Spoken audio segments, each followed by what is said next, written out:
अभी हम जा रहे हैं हमारी टी शर्ट लेने के लिए। क्या कहती है भाई को? भाई नो वीडियो उतारा मालिक છે।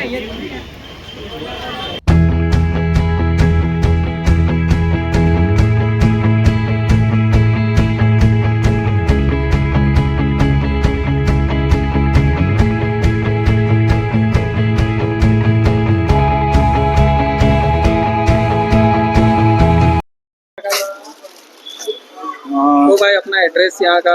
अपना एड्रेस है Yuva fashion 137 number, Padmavati shopping centre. अपने पास सब फुल वैरायटी मिल जाएगा, T shirts, tracks, jeans, cotton jeans, formal सब मिल जाएगा। और सब भी है एक्स्ट्रा जो आपको चाहिए।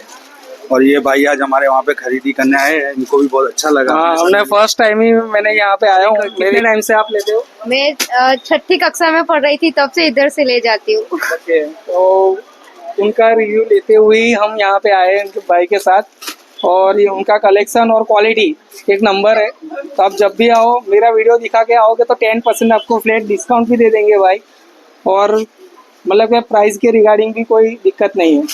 Thank you. आओ एक बार विजिट करो अपनी शॉप पे। તો ભાઈ આપણને એડ્રેસ કહી દીધું છે, તો પણ મેં એકવાર ફરીથી રિપીટ કરી દઉં। સુસાગરની સામેની સાઈડ પદ્માવતી શોપિંગ સેન્ટર છે। કલેક્શન બહુ જ સરસ છે, તમે જરૂરથી વિઝિટ કરજો અને અમારા ચેનલને આવો નવો સપોર્ટ કરતા રહેજો।